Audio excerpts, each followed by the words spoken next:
नमस्कार, आप देख रहे हैं योर स्टॉक्स। मैं हूं आपके साथ कविता थपलियाल और मेरे साथ दिल्ली स्टूडियो से जुड़ गई हैं मेरी सहयोगी पूजा त्रिपाठी। और अगले 1 घंटे हम इस शो पर आपके स्टॉक स्पेसिफिक सवालों के जवाब देंगे, जहां पर हमारे एक्सपर्ट्स हमारे साथ जुड़ेंगे। और जैसे बाजार का माहौल है, नरम गरम, कभी गिरावट कभी तेजी, उसी को लेकर आपका सही मार्गदर्शन भी करेंगे। लेकिन सवाल आप हम तक कैसे पहुंचा सकते हैं, तरीका बहुत आसान है। एक नंबर आपकी स्क्रीन पर हम फ्लैश करेंगे, जहां पर आपको अपने सवाल व्हाट्सएप के जरिए हम तक पहुंचाने हैं।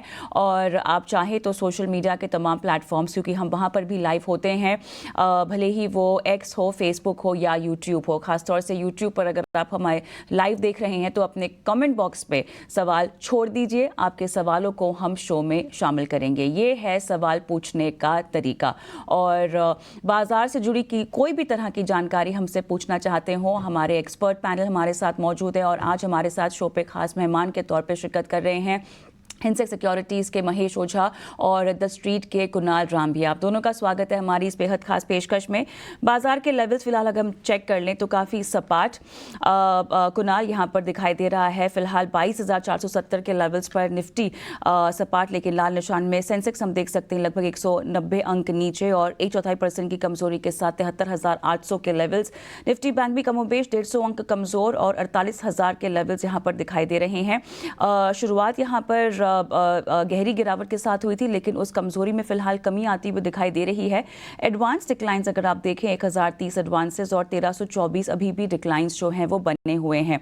सो ओवरऑल कुणाल, अब चुनाव नतीजों का जो समय है वो करीब आता जा रहा है। कल 5वें फेज की वोटिंग हो चुकी है। अब ऐसे में अंतर्राष्ट्रीय बाजार से तो कोई खास क्यू नहीं है, लेकिन अब बाजार की उतार चढ़ाव की स्थिति को लेकर और किस तरह का मोमेंटम बनता हुआ दिखाई दे रहा है? क्या बाजार कहीं ना कहीं नतीजों का ट्रेंड भांपने की कोशिश कर रहा है, या आपको लगता है कि उतार चढ़ाव और गहराएगा अगले आने वाले कुछ दिनों में? Good morning Kavita, good morning Pooja and good morning to all our viewers.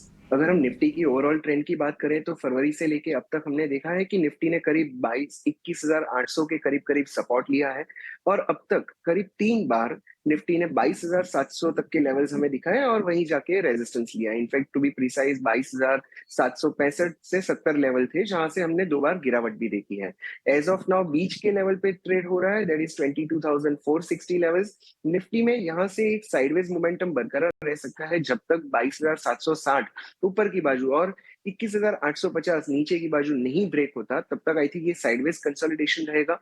Interesting observation chart पे ये है कि ओवरऑल ट्रेंड में बॉटम्स हायर बने जा रहे हैं। सो यहाँ पे बाय ऑन डिप की रणनीति अडॉप्ट करनी चाहिए। आई थिंक ये कंसोलिडेशन फेज जो बन रहा है वो एक नई रैली की शुरुआत कर रहा है, बट एजम्पशन से बेटर है हम ब्रेकआउट की वेट करें। 22,750 के लेवल को हमें ध्यान में रखना होगा। उसके ऊपर अगर निफ्टी निकलती है तो यहाँ से 23,500 तक के लेवल्स भी हमें देखने मिल सकते हैं। स्टॉक स्पेसिफिक बाइंग की अपॉर्चुनिटी ढूंढनी बेहतरीन आइडिया होगी।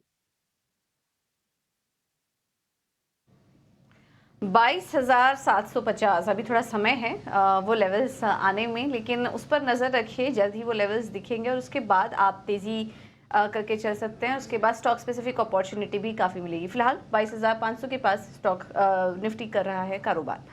अब चलिए सवाल जवाब का सिलसिला शुरू करेंगे। आपको तरीका भी बताई दिया है और हमारे पास व्हाट्सएप पर पहला सवाल आया है सत्यम तिवारी जी का, और इनका सवाल है सेल पर स्टील अथॉरिटी 500 शेयर्स 145 पर इन्होंने लिया हुआ है, मुनाफे में है। कंपनी के नतीजे भी आए, नतीजे अच्छे थे सेल के। और इसके अलावा आपको बता दें कि आज कॉन कॉल भी होने वाली है, तो उसमें भी कुछ अपडेट्स आएंगे, इस बात का भी ध्यान रखिए। फिलहाल मेटल स्टॉक्स आज वैसे भी परफॉर्म कर रहे हैं। आज सेल में भी करीब 1 से 1.25% की मजबूती है और इनको भी मुनाफा हो रहा है। महेश जी क्या सलाह देंगे? सेल में नंबर्स भी आ चुके हैं, मजबूती भी है और मेटल स्टॉक्स चल ही रहे हैं, तो ओवरऑल फंडामेंटल्स अभी फिलहाल सेल के कैसे नजर आ रहे हैं और तेजी के लिए वेट करें स्टॉक में? डेफिनेटली मेटल पूरा पैक जो है, आप देखोगे तो मेटल पूरे पैक में तेजी बनी हुई है। सेल फंडामेंटली भी स्ट्रांग है, रिजल्ट भी मोटा मोटी इन लाइन ही है, तो वैसा कोई दिक्कत लग नहीं रहा है। अगर इनका नजरिया लॉन्ग टर्म है तो डेफिनेटली यहाँ से बने रहना चाहिए। हमारा यहाँ से एक्सपेक्टेशन है सेल कम से कम 200-220 के लेवल जो है वो आपको शॉर्टर टाइम में बता सकता है, कारण कि मेटल सारा जो है पूरा ही सेक्टर बूम कर रहा है। यही एक कंपनी है गवर्नमेंट सेक्टर की जहाँ पे थोड़ी सी एक अप मूव आने थोड़े से पेंडिंग है, तो एक्सपेक्टेड है यहाँ पे भी एक अप मूव जो है आपको जल्दी देखने को मिलेगा। थोड़ा सा लॉन्ग टर्म नजरिए रखे, सेल में होल्ड करके बने रहे। तो आपको होल्ड कर बने रहने की सलाह दी जा रही है। पुणे से नीलेश मेरे साथ फोन लाइन पर है। हाय, गुड मॉर्निंग नीलेश, कैसे हैं आप? हाँ यस सर मैम, ठीक हूँ मैम, आप कैसे हो? मैं बिल्कुल ठीक, थैंक यू। बताइए, आपने किस स्टॉक में खरीदारी कर रखी है? मैम मेरे पास सुज़लॉन के शेयर है। ऑलराइट, किस भाव पे लिए हैं आपने? मैं 40 के भाव पे लिए मैम। सुज़लॉन आपने लिया है 40 के भाव पर, ओके। 40 ma'am, 40 okay. और कौन सा स्टॉक है? और भी कोई है? हाँ यस, और टाटा टेक्नोलॉजी। ये आपने आईपीओ प्राइस पे लिया है? यस आईपीओ प्राइस पे लिया है। और मुझे ये बताइए, आपको दोनों में ही कितना रुकना है? दोनों में तो मैम मैं शॉर्ट टर्म का ये सुज़लॉन में निवेश किया है। मैं 49 तक रुकना है मुझे। 49? 50 नहीं तो 49, यस। 50 या 49 के लिए टारगेट्स आपने अपने रखे हुए हैं सुज़लॉन के, ठीक है। कुणाल के पास जाऊंगी मैं। कुणाल, सबसे पहले सुज़लॉन, इनके टारगेट्स हैं 49 या 50। 40 इनकी एवरेज प्राइस है।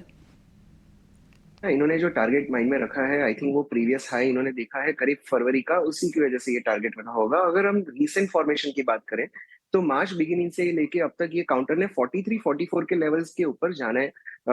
It is actually finding the resistance. अगर ये काउंटर 44 के ऊपर निकलता है तो आई थिंक 48 या 50 तक के लेवल्स मिल सकते हैं, बट इसके लिए हमें ब्रेकआउट की वेट करनी होगी। हमारे व्यूअर ने ऑलरेडी पोजीशन ले ली है जो करीब एज ऑफ नाउ प्रॉफिट में है, बट रेजिस्टेंस के पास है। अगर ये काउंटर 44 के ऊपर निकलता है तब नई बाइंग की एडवाइस बनेगी। फॉर नाउ इन्हें I mean because short term का नजरिया है, यहाँ से एक बार एग्जिट लेने की सलाह बनेगी। 44 के ऊपर 50 के टारगेट के लिए डेफिनेटली नई पोजीशन क्रिएट की जा सकती।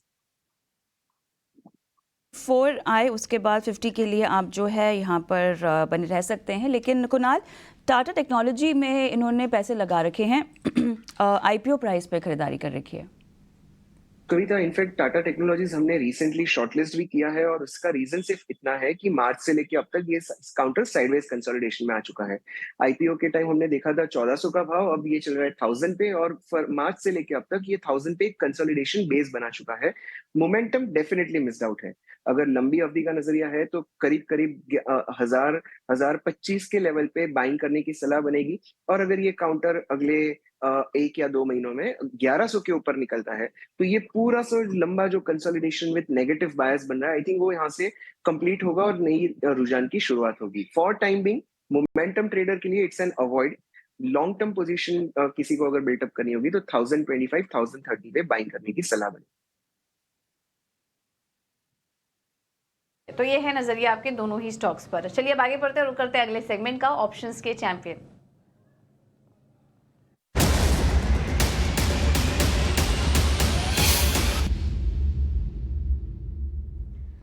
हमारे साथ मौजूद हैं अरिहंत कैपिटल से रत्नेश गोयल जी। रत्नेश जी, थैंक यू सो मच समय देने के लिए। बताइए क्या रणनीति होगी आज आपकी तरफ से? मुझे ऐसा लगता है कि पीएसयू स्टॉक्स में काफी अच्छा मोमेंटम है। यहाँ पर कोल इंडिया में एक फ्रेश ब्रेकआउट देखने को मिल रहा है। यहाँ पे 495 का कॉल लेने की सलाह, 7 रुपए के आसपास में 4 रुपए का स्टॉप लॉस, 15 रुपए के टारगेट दिखाई देते हैं। तो जो मैक्सिमम लॉस होगा 6300 का, जो प्रॉफिट हो सकता है 16800 रुपए का।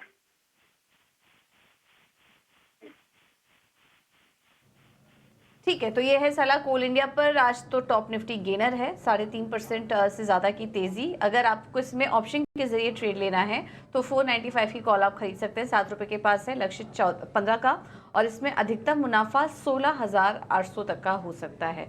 इसके साथ ही एक सेबी का रिस्क डिस्क्लोजर भी आपके लिए चला देते हैं। चलिए अब आगे बढ़ते हैं और रुक करते हैं कुछ और भी नतीजों पर। चौथी तिमाही में आस्क ऑटो का ने अपने नतीजे घोषित किए, जिसमें कि आय में 637 करोड़ से बढ़कर 762 करोड़ रही। मुनाफे में भी 29 करोड़ से बढ़कर 40 करोड़ की बढ़ोतरी हुई है, और मार्जिन में भी सुधार आया है इस तिमाही। इस बार के नतीजे और ग्रोथ आउटलुक पर चर्चा करने के लिए हमारे साथ हैं कंपनी के CMD Kuldeep Singh Rathi ji. Kuldeep ji, thank you so much ET Now Swadesh को समय देने के लिए। काफ़ी शानदार रही ये तिमाही आपके लिए, मुनाफा ऑलमोस्ट दोगुना हो चुका है। क्या कुछ फैक्टर्स थे जिस बार से इस तिमाही सपोर्ट मिला, और सेगमेंट वाइज थोड़ा हमें बता सकते हैं कि कहाँ से आय में कंट्रीब्यूशन आया सबसे ज़्यादा? नमस्कार जी। हमारा ये क्वार्टर बहुत ही अच्छा गया, क्योंकि एक तो पिछला जो क्वार्टर था लास्ट ईयर का वो OBD2 नॉर्म्स के कारण कमज़ोर था। एक तो वो इफेक्ट आया, प्लस हमने कई सेगमेंट्स में बहुत ही आउटस्टैंडिंग ग्रो किया। जैसे कि हमारा जो एल्यूमिनियम लाइट वेटिंग सेक्शन है उसमें हमने 28% की ग्रोथ ली। ईवी में हम 112% की ग्रोथ लेके गए, और एक्सपोर्ट्स में तो ओवरऑल हम 54% की ग्रोथ ली। तो वो बहुत ही फिनोमिनल रहा ये क्वार्टर। हेलो। सब आपने बताया कि जी जी सब हाँ जी। ईवी सेगमेंट में भी हमने देखा कि आई में अच्छी ग्रोथ आई है। थोड़ा वहां पर भी हम आपसे समझना चाहेंगे कि किस तरह का कंट्रीब्यूशन रहा है, और ऑर्डर बुक विजिबिलिटी कैसी लग रही है आप क्वार्टर 4 में आने वाले क्वार्टर्स के लिए। आने वाले क्वार्टर्स में बहुत अच्छी ऑर्डर विजिबिलिटी है, बिकॉज हम प्रिडोमिनेटली अभी तक टू व्हीलर सेक्टर में हैं, और टू व्हीलर सेक्टर अभी तक प्री कोविड लेवल्स पे नहीं आया है। तो ये जो सेक्टर है इस साल भी बहुत अच्छा परफॉर्म करेगा, और हम तो जैसा आपने देखा होगा traditionally we outperform the sector, तो हम उस सेक्टर की जो ग्रोथ है उससे बेटर ही करेंगे। कुलदीप जी नमस्कार, कविता बोल रही हूँ, और काफ़ी उम्दा तस्वीर आप पेश कर रहे हैं। सेक्टर के मुकाबले आपकी जो परफॉर्मेंस है वो काबिल तारीफ़ है। और इसी सिलसिले में सर ये बताइए कि आपके एक्सपेंशन प्लान्स क्या है। अब हमने जाना है कि आपने थोड़ा सा केपेक्स भी यहाँ पर अनाउंस किया है पिछली तिमाही में, नए प्लान्स को लेकर, नए प्लान्स की फंडिंग को लेकर, और इन प्लान्स के ज़रिए जो आपके रेवेन्यू के पोटेंशियल्स हैं और किस तरह से आपकी तरक्की की गाड़ी इस नए कैपेक्स के जरिए आगे बढ़ेगी, कुछ ज़रा विस्तार से बताएं इस बारे में। नमस्कार Kavita ji, thank you so much. और जो हमने लास्ट कैपेक्स काफी हैवी किया था पिछले साल में, 380 करोड़ का मार्च तक हमने कैपेक्स किया अपने करौली प्लांट में, जो नाउ इस क्वार्टर से वो फुल्ली ऑपरेशनल हो गया हमारा प्लांट। और मुझे बहुत खुशी है आपको बताने में कि इसी क्वार्टर में हम EBITDA पॉजिटिव हो जाएंगे इस प्लांट में, और H1 में तो हम पैट पॉजिटिव भी हो जाएंगे। तो ये बहुत अच्छी परफॉर्मेंस, और ये पूरे साल की ग्रोथ और अगले साल के भी एक क्वार्टर की ग्रोथ तक को ये कैटर कर लेगा, क्योंकि हमारा जो एसेट टर्नओवर रेशियो है वो नॉर्मली 1:2 होता है। तो वहां तक की ग्रोथ को ये कैटर करेगा। लेकिन इन बिटवीन हम साउथ में बेंगलोर में अपना थर्ड प्लांट लगा रहे हैं, जिसमें कि हम 200 करोड़ इन्वेस्ट कर रहे हैं। और वो जो 200 करोड़ इन्वेस्ट करके ये प्लांट हमारा इस साल Q4 तक चालू हो जाएगा, जिससे कि हमारा नेक्स्ट ईयर की जो रेवेन्यू ग्रोथ है उसमें हम सॉर्टेड हैं। ठीक है, तो ये है नज़रिया इस क्वार्टर के लिए। सर फिर आने वाले क्वार्टर्स के लिए मुनाफे को लेकर क्या गाइडेंस देंगे आप? क्या हम एक्सपेक्ट करें कि आने वाले समय में टॉप लाइन में डबल डिजिट ग्रोथ देखने को मिलेगी, और मार्जिन्स और पैट को लेकर भी क्या गाइडेंस देंगे आप, वो भी थोड़ा बताइए। देखिए, सर्टेनली डबल डिजिट ग्रोथ होगी, मैं तो बहुत कॉन्फिडेंट रहता हूँ। और इस बारी मार्जिन भी हम एटलीस्ट 100 बेसिस पॉइंट से इम्प्रूव करेंगे पूरे साल में। तो जैसे इस बारी पूरे साल का हमारा EBITDA मार्जिन 10.4 था, तो अगली बारी हम काफी कॉन्फिडेंट है कि हम 11.5 अचीव करें। ठीक है, थैंक यू सर, बहुत बहुत धन्यवाद आपका समय देने के लिए और नतीजों पर हमारे साथ चर्चा करने के लिए। आस्क ऑटोमोटिव के नतीजे थे। मैनेजमेंट आने वाले समय में कॉन्फिडेंट साउंड कर रहा था कि डबल डिजिट ग्रोथ देखेंगे, और मार्जिन को लेकर भी वो काफ़ी पॉजिटिव थे। स्टॉक कभी पर 1% ऊपर ये कारोबार कर रहा है। एक बार इस पर राय ले लेते हैं। कुणाल जी, आस्क ऑटोमोटिव के चार्ट्स कैसे लग रहे हैं आपको? मौजूदा स्तर पर क्या एंट्री करने की सलाह देंगे?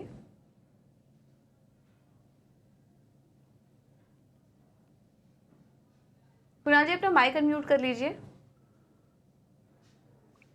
I'm sorry, अगर हम लंबी अवधि के चार्ट की बात करें पूजा, तो नवंबर से लेके अब तक ये काउंटर ने 320-25 पे आके ही अपनी रुझान रुकाई हुई है। इनफैक्ट रिसेंटली देखिए, आज भी अच्छा खासा हाई बना था, बट फिर से 325 आ चुका है। अगर ये काउंटर डिसाइसिवली 335-40 के ऊपर क्लोजिंग देता है, तो यहाँ से एक नई रुझान शुरू हो सकती है, और उसका टारगेट करीब 375 से 380 तक का हो सकता है। बट हमें इसके ब्रेकआउट की वेट करनी होगी, क्योंकि अब तक ये काउंटर क्रॉस नहीं कर पाया ये लेवल को। I will be cautious, but 335 के ऊपर डेफिनेटली इसमें बाइंग की जा सकती है। ठीक है, तो अगर आपको इस काउंटर में खरीदारी करनी है तो 335 के लेवल का वेट करिए, उसके बाद एक तेजी आएगी। अभी थोड़ा कंसोलिडेशन फेज में है, नई एंट्री 335 के बाद कीजिए, क्योंकि मैनेजमेंट तो अच्छा साउंड कर ही रहा था। स्टॉक में तेजी भी आ सकती है, लेकिन 335 का वेट करिए। पर हमारे साथ जुड़ गए हैं राजेश झारखंड से। राजेश जी, गुड मॉर्निंग, कैसे हैं आप? Good morning ma'am. Good morning ma'am. अच्छा। बताइए, आपने कहाँ खरीदारी कर रखी है, किस किस भाव पर? बीएससी के 1500 शेयर 565 के भाव में अगस्त 22 में खरीदा है मैम। और एमसीएक्स भी लिया हुआ है आपने? एमसीएक्स के 200 शेयर 1165 के भाव पर। चलिए, बहुत बढ़िया। और बधाइयाँ आपको। फिलहाल ये जो मुनाफा आपने कमा रखा है, इसको लेकर आप क्या रणनीति अब चाहेंगे हमसे? मुनाफा बांधना नहीं है आपको और बने रहना है? बने रहना है क्या? इसमें कुछ शेयर मैं चाह रहा था और खरीदने के लिए बीएससी का 500 शेयर, क्या करना है? फिलहाल आधा प्रॉफिट भी बुक करने का मन नहीं है? नहीं मैम, इस 1500 को मैं लंबे अवधि के लिए रखना चाह रहा हूँ। शायद हमको 2 साल रखना पड़े या 5 साल रखना पड़े। चलिए, बम्पर मुनाफा तो हो ही रहा है। तो महेश, आप क्या सलाह देंगे इनको? और लंबे समय तक रुकना है, बम्पर मुनाफा बांधना भी नहीं है और बढ़ाना है इसे इनफैक्ट? अगर इन्हें और ज्यादा इंक्रीज करना है तो थोड़े से कंसोलिडेशन लेवल के जैसे भी अगर नीचे आता है तो उस टाइम पे इनको ऐड करने की सलाह रहेगी। बट यस, अगर आपका लोअर लेवल से एकदम लोअर लेवल से हो गया तो इसमें आपको एक स्पाइक, सडन स्पाइक्स जब आते हैं तब आपको एक प्रॉफिट बुकिंग करना ही चाहिए। उसके बाद में वापस से लोअर लेवल में एंट्री बन जाती है। एक सर्टन लेवल के बाद में कोई भी स्टॉक्स रहता है वहां पे एक प्रॉफिट बुकिंग आती है। तो जैसे बीएससी में भी हमने देखा था कि रिसेंटली एक अच्छा खासा अप मूव होने के बाद में एक छोटा मोटा करेक्शन आता है। न्यूज बेस भी हो सकता है, चाहे कोई भी बेस हो सकता है। ओवरऑल अभी भी बीएससी में अगर बना रहना है तो बने रह सकते हैं, कोई दिक्कत नहीं है। होल्ड करिए, यहाँ से भी एक अच्छा मोमेंटम लगता है। 3100 से 3200 तक के लेवल जो है बीएससी में भी देखने को मिल सकते हैं। लोअर लेवल में अगर इन्हें ऐड करना है तो हमारे हिसाब से 2400 से 2450 तक के लेवल जो है, कोई भी अगर डाउनफॉल या कोई कंसोलिडेशन में आता है तो वो लेवल पे आप ऐड कर सकते हैं। दूसरा काउंटर है आपका एमसीएक्स। तो एमसीएक्स के अंदर भी सडनली एक्सचेंज जो है काफी बढ़िया कर रहा है। उसके हिसाब से इनके अंदर एक मोमेंटम बना हुआ है और यहाँ से भी एक अपसाइड मोमेंटम जो बने रहता है। अपर साइड के लेवल 4200 तक के इसमें विजिबल है, तो 4200 तक के लेवल का ये वेट कर सकते हैं। लोअर साइड पे अगर इन्हें फिर ऐड करना है तो ये लेवल थोड़े से 3400 3350 के करीब रहेंगे। अगर कोई भी छोटा मोटा अगर इनमें नेगेटिव न्यूज या इम्पैक्ट आता है तो वो लेवल लगते हैं, तो वहां पे ऐड करने की सलाह रहेगी। कारण के स्टॉक जो है वॉलेटाइल ज्यादा रहता है, तो उसके कारण से वो लेवल भी इनको देखने को मिल सकते हैं। फिलहाल होल्ड कर सकते हैं। अपर लेवल 4200 एक्सपेक्टेड है। ओके, तो दोनों ही एक्सचेंजेस रिलेटेड काउंटर थे इनके पास। एमसीएक्स और बीएससी दोनों पर सलाह-पुती दी गई है। चलिए अब अगले दर्शक को शामिल कर लेते हैं। जयपुर से नरेश स्वामी जी जुड़े हैं हमारे साथ। नरेश जी नमस्कार, सवाल पूछिए अपना। हाँ जी नमस्कार, गुड मॉर्निंग मैम। मैम मैंने जी एंटरटेनमेंट के 50 शेयर बाइंग कर रखे हैं 156 के, और बंधन बैंक के हैं 20 शेयर 196 के। तो मैम आपके चैनल पे मैंने न्यूज़ देखी थी, वसीम सर ने भी गाइड किया था कि आप इन शेयर्स में एग्जिट कर लीजिए। तो क्या मुझे एग्जिट करना चाहिए मैम? ठीक है, क्योंकि हल्का नुकसान तो हो रहा है आपको। जी एंटरटेनमेंट 156 पर है। बंधन बैंक के देखिए नतीजे हमने देखे भी, इस बार भी अच्छे नहीं आए हैं। अब ब्रोकरेज की रिपोर्ट्स भी आ रही है। आपने सही समय पर सवाल भी पूछा अपना, ज़्यादा नुकसान में नहीं है आप। यहाँ पर कुणाल जी आप सजेस्ट करिए, बंधन बैंक, जी एंटरटेनमेंट दोनों में खरीदारी की हुई है उन्होंने, एग्जिट कर ली क्या? सी पूजा, इन्होंने सवाल तो सही समय पूछा है, बट इसमें इंटेंशन समझना बहुत जरूरी होगा। अगर हमारे व्यूअर का थोड़ी लंबी अवधि का नजरिया है तो जी एंटरटेनमेंट का एक स्पेसिफिक ऑब्जर्वेशन में शेयर करना चाहूंगा, और वो है मार्च से लेके अब तक ये काउंटर 135 140 से ही बाउंस लेता है। रिसेंटली हमने देखा ये 125 तक भी गया, 130 तक गया और फिर से 140 पे आ गया है। अगर लंबी अवधि का नजरिया है तो ये एक कंसोलिडेशन बेस बन रहा है। डेफिनेटली यहाँ पे रिस्क रिवॉर्ड रेशियो लॉन्ग के लिए बहुत ही फेवरेबल है। लेकिन अगर मोमेंटम ट्रेड करना है तो 160 का लेवल हमें ध्यान में रखना होगा। जिस दिन ये काउंटर 160 के ऊपर निकलता है तब बाइंग करनी होगी, तो हमें क्विक रिवर्ट्स मिल सकते हैं। 195 200 तक के लेवल्स भी हमें देखने मिल सकते हैं। सो शॉर्ट टर्म नजरिया है तो डेफिनेटली जी एंटरटेनमेंट में से यहाँ से एग्जिट करने की सलाह होगी।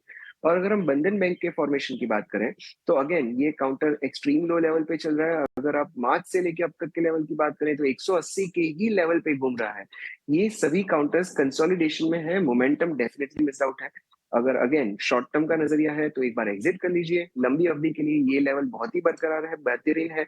195 के ऊपर बंधन बैंक में मोमेंटम ट्रेडिंग की जा सकती है। सो दोनों स्टॉक में हमने सपोर्ट भी लेवल बता दिया हमारे व्यूअर को, और एक मोमेंटम के लिए कौन से लेवल के ऊपर बाइंग करना है वो भी बता दिया है। जैसे जी एंटरटेनमेंट में 160 है, बंधन बैंक में 195 है। ये दो लेवल की वेट करिए, इसके ऊपर फिर से चैनल पे आइए, रिविजिट करिए और नई पोजीशन क्रिएट करिए।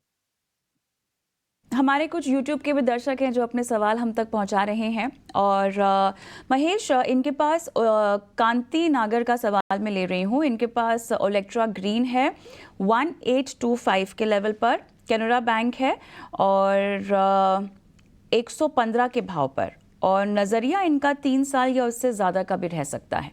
बताइए।